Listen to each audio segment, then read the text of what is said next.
আজকে আমি আপনাদেরকে দেখাবো মাইক্রোসফট এক্সেলে আপনি কিভাবে ডাটা এন্ট্রি করবেন। তো ডাটা এন্ট্রিটা যদি আপনি ফার্স্ট অফ অল বুঝতে পারেন তাহলে ফাংশনালিটি বুঝতে কিন্তু আপনার সহজ হবে। সো ডাটা এন্ট্রি করার জন্য আপনার ফার্স্ট অফ অল আমি একটা এখানে এক্সেল ফাইল ক্রিয়েট করি এবং এটাকে আমি ডাবল ক্লিক করে ওপেন করলাম। তো ওপেন করার পর আমি যেটা করব সেটা হচ্ছে ফার্স্ট অফ অল আমার ফন্ট সাইজটা সেট করব এবং ফন্ট নেমটা আমি চেঞ্জ করব। এই ফন্ট নেম এবং ফন্ট সাইজ কীভাবে চেঞ্জ করেন এই আগের ভিডিওতে কিন্তু আমি দেখিয়ে আসছি। সো আমার ভিডিওগুলো যারা দেখবেন তারা হচ্ছে ধারাবাহিকভাবে দেখবেন, তাহলে কিন্তু আপনি বুঝতে পারবেন। তো এখানে আমি ইংরেজিতে লিখবো। সো এটা লেখার জন্য এটাকে ক্লিক করে ধরে মানে Ctrl+A ক্লিক করলে সবটা সিলেক্ট হবে। সিলেক্ট হওয়ার পর এখানে ফন্ট আমি সেট করে দিলাম টাইম নিউ রোমান এবং ফন্ট সাইজ একটু আমি বড় দিচ্ছি। আমি আর আগের ভিডিওতে আপনাদেরকে বলছিলাম ফন্ট নেম আপনারা 12 দিয়ে কাজ করবেন, কারণ এটা হলো স্ট্যান্ডার্ড। বাট আপনাদের যেহেতু দেখাইছি যাতে ওরে বড় হয়ে বাসে, এটার জন্য আমি এটার ফন্ট সাইজ হচ্ছে আমি কত 26 করে দিলাম। ওকে, আচ্ছা। এখন প্রশ্ন হচ্ছে আপনি ডাটা কীভাবে এন্ট্রি করবেন। তো ধরেন আপনি এই যে এ ঘরের মধ্যে আপনি একটা ডাটা এন্ট্রি করবেন, এটা হলো A1, এটা হচ্ছে A2, C1। তাহলে এখানে ক্লিক করবেন, এখানে ডাটা এন্ট্রি করবেন। তো সচরাচর এখানে ক্লিক করার পর ধরেন এখানে আপনি নেবেন হচ্ছে এ, হয়ে গেছে কিন্তু এ। ওকে, পরের ঘরে আপনি বি দিবেন, তাহলে এখানে ক্লিক করার ধরে আপনি বি দিবেন এবং পরের ঘরে আপনি সি দিবেন, তাহলে ক্লিক করার পর কিবোর্ড থেকে আপনি সি ক্লিক করবেন। পরের ঘরে ধরেন ডি দিবেন, তাহলে এখানে ডি দিবেন। সো এভাবে ডাটাগুলো আপনি এন্ট্রি করবেন। এখন আরেকটা বিষয় আপনাদেরকে দেখাই, সেটা হচ্ছে এই যে ডাটা যদি আপনি এন্ট্রি করতে চান বা এই ডাটাগুলোকে আপনি যদি এন্ট্রি করার একটা প্রসিডিউর আছে, সেই প্রসিডিউরটা যদি আপনি জানেন তাহলে কিন্তু ডাটা এন্ট্রি করতে কিন্তু আপনার খুবই সহজ হবে। ধরেন আমি এটাকে একটু জুম করে বড় করি।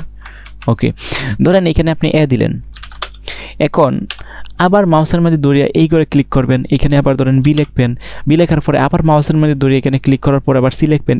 এত হ্যাসেলে না গিয়ে আপনি একটা কাজ করতে পারেন, সেটা হচ্ছে কি প্রথম যে এটা আছে এটার মধ্যে এক ক্লিক করলেন, ক্লিক করার পর পরের ঘরে যদি আপনি কোনো কিছু লিখতে চান তাহলে আপনার কিবোর্ডের যে ট্যাব বাটনটা আছে ট্যাব, এখানে ক্লিক করবেন, দেখেন অটোমেটিকলি পরের ঘরে চলে যাবে।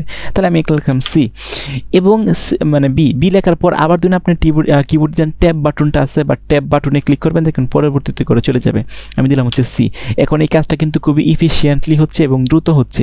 এবং আমি ট্যাব চাপ করলাম, দেখেন হচ্ছে ডি দিলাম। অর্থাৎ আপনি যত ট্যাপে চাপ দিবেন তখন দেখবেন এইভাবে যাবে।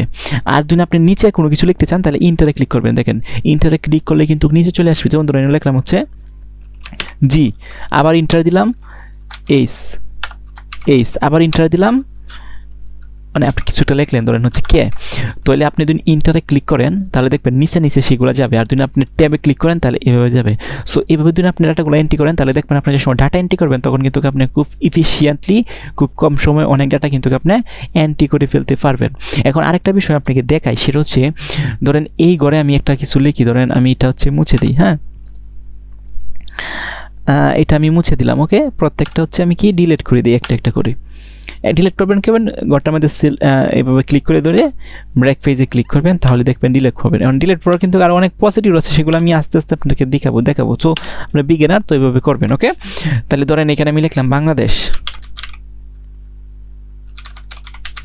আচ্ছা, ক্লিক করলাম, দেখেন বাংলাদেশ যে লেখাটা আছে সেই লেখাটা কিন্তু এই ঘরে থাকার কথা, কিন্তু সেটা কিন্তু বাইরে চলে গেছে। এখন আপনার প্রয়োজন হয়েছে এই ঘরটা বড় করার জন্য, তখন এই যে দেখেন এ এবং বি এর মাঝখানে যে দাগটা আছে এখানে কার্সরটা নিলে কিন্তু কার্সরটা অন্যরকম হয়ে গেছে। তো এখানে ক্লিক মেরে ধরে এই পাশে নিয়ে আসবেন, দেখেন এটা কিন্তু বড় হয়ে গেছে। অথবা এরকম ছিলেন ধরেন এরকম, অথবা এইখানে নেবেন, নেওয়ার পর যে মাউসের যে রাইট বাটনটা আছে সেটার লেফট বাটনটা আছে সেটার মধ্যে ডাবল ক্লিক করবেন, দেখেন অটোমেটিক যতটুকু জায়গা দরকার ততটুকু কিন্তু হয়ে যাবে। সো আশা করি বুঝতে পারছেন কীভাবে ঘরটা বড় করবেন। ওকে, সো নেক্সট ভিডিওতে দেখা হবে।